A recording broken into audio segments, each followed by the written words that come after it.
Boom! I'm back. Today we are checking out Bitcoin price, what is happening in the blockchain markets as things turn a very gloomy and doomy red. Once again, FTT is down a huge 70% and Bitcoin has plummeted all the way down from $20,000 to this very, very dangerous looking $17,700. Ladies and gents, if you're new to the channel, do slap that subscribe button. I am doing a $1,000 giveaway. The winner will be announced on the 1st of December. And if you're new to the channel, so get yourself into the Discord down below. We're talking about all the next 10 to 100x pre-sales where they do actually happen. As you can see with all the different tabs we've got going on here. This Discord is the place to be during the crypto bear market if you want to learn everything all crypto, signals, trading, DeFi, staking, pre-sales, and much, much more. So let's crack on what's happening in the markets. Oh, $1,200 Ethereum. That is looking very, very attractive for the long-term investors. So, well, let's have a look. Here's the 30-second summary of the FTX drama that is blowing up in crypto. So we're going to learn 1, how FTX, a multi-billion-dollar company, almost died overnight. 2, why this is a god-tier strategic move by CZ Binance. He's always just having great things come his way, isn't he, this guy? So, right, it starts years ago. Binance was an early investor in FTX. But FTX starts growing like crazy. They become the second biggest exchange. Steph Curry, Tom Brady, they cut huge marketing deals. SBF becomes the famous Fro of crypto. That's Sam Bankman-Fried. And then we can see they started as friends, now competitors. Binance was number 1, FTX number 2, and then you have Coinbase and others, which are slightly smaller. Binance decides to sell its stake or position in FTX as part of the buyout. They agree to take $2 billion worth in FTT, a token that FTX created that it uses for trading fees, like the utility token. So now Binance and FTX are friendly competitors. Binance owns a shit ton of FTT, $2 billion worth. And what we do know is there's not a lot of trading volume for FTT. So what happens when that gets dumped? 2 days ago, CZ comes out and says SBF has been talking a load of crap about them to regulators, lobbying in a way that would hurt Binance and the reputation. So he announces publicly on Twitter to his 7 million followers that is going to dump his entire 2 billion FTT stash. Anyone holding FTT knows this is very, very crippling news. $2 billion of selling pressure would entirely crush and demolish the price. So they start to panic sell. Price of FTT drops like 15 to 20% overnight. Nobody wants to buy FTT now because it's too risky. A whale's going to dump. La-di-da-di-da. Too many red flags. Enter Alameda. The hedge fund market maker Sam started before FTX. They are the kings. But news leaks showing the emperor has no clothes. They have $12 billion in assets, $7 billion-ish in liabilities, but half the assets are in FTT token, which is plummeting and illiquid. Alameda might die. If Alameda is in trouble, FTX might be too. They are sort of sisters companies, market makers on FTX, and possibly hold, trade, customer deposits. The relationship has been unclear for years. So crazy to think all of this is causing a massive plummet in the market. We see people freak out, start withdrawing funds from FTX, just in case it collapses like Celsius, BlockFi, Voyager, Luna all did in the past year. So because of this all happening, we can now speculate that maybe this will happen for FTX or FTT token. This is very, very dangerous what's happening. Today, SBF, FTX comes out and says they are entering a strategic transaction with Binance. Strategic transaction? What is this sort of code phrase, guys? Absolute mind-blowing. CZ clears it up. FTX was in trouble. We bought them to save them. Binance basically started a rumor, made a threat, and ended up buying its biggest competitor overnight. Magnus Carlsen approves. Checkmate. For now, the drama ends. Crypto crisis averted. If FTX failed, that would have been devastating for all of crypto. But this is just madness, everyone. This is fantastic. Let that sink in. I do quite enjoy that. Yeah, that's a great string. That's a really, really nice string there. That should help us understand why all this chaos is happening. So let's have a look at Bitcoin. Let's understand a bit more on the Bitcoin chart. We can see we had this big rising wedge, a bearish pattern. We got rejected over at 25.2k back in August. Downtrend ensued. We lost the key support of $17,500, and that was very, very bad.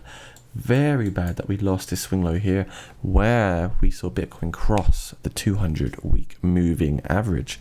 Just recently, we are basically now almost overbought, even though you could actually argue this is a hidden bullish divergence as the RSI comes up and the price puts through a lower low. Maybe it's a bullish sign, who knows? We can't always just be negative Nancy's around here. But we can see we have lost this critical 17.6k resistance, which is now resistance, right? It was support. Now it's looking rather bad. It's going to be hard to get the bulls to push back through. I do hope we can see a bullish reversal here up to the $18,600 price level. Of course, this is now a resistance too, and we do have more resistances following now. We've got the 19.6, the 19.9k level in as well to actually look at for the future. What else is there? We're getting the rollover. We're starting to print a bit of a descending triangle here, which is of course a bearish continuation pattern to the downside. Hopefully we don't. We have retested this support twice now, and if we do retest the support of $17,200 again, there is a good chance that we could see further continuation to the downside, because the more times you retest a support or resistance, the more likely you are to break through that particular level. You can see here on the 30-minute time frame, things are looking quite good. We're consolidating a bit just below the 17.6k range, but I still am not writing off the fact that we could still see another swing low to 17.2 and perhaps even negative continuation to the downside into the $16,000 levels. What we need to see Bitcoin do is break through the 17.9k level and get a swing high up to the 18.6. That would look really, really good and be very, very bullish. It'd be a nice recovery if that can happen. But the red here is just unreal, guys, and you don't want to catch a falling knife, as the saying goes. So sometimes it's better to wait for a real confirmation of trend reversal. Otherwise, you're kind of going in a bit blind and you're taking a huge unnecessary risk. So in my opinion, I'm just going to wait to see what happens. I'm not going to get into this one. I do think it's likely we might get a bounce to the 18.6, but the opposite could happen. We could still lose support at the 17.3, and that means Bitcoin could even come down between $15,000 and $13,500. If we quickly look at the BLX chart, this will explain quite nicely to you on the logarithmic regression. Let's go to the weekly time frame. Bear with me. As you see right here, we can see from the market cycle top to the current low, Bitcoin has done a 74% correction. We are starting to come into the green logarithmic regression zone, which does show historically that if you're buying in these green areas, it's a really, really good sort of entry, dollar cost averaging, if you have a long-term mindset.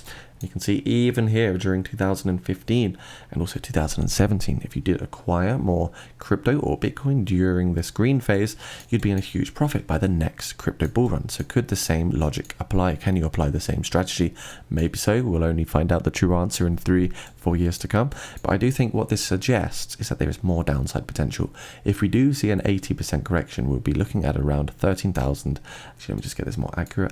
We'll be looking at around a $13,300 Bitcoin. If we see a 78% correction in the market, we're going to be looking at around a $15,000 Bitcoin. And I do think it's very, very possible. We're probably going to have crypto winter take us all the way through to 2024 up until the next Bitcoin halving event, right?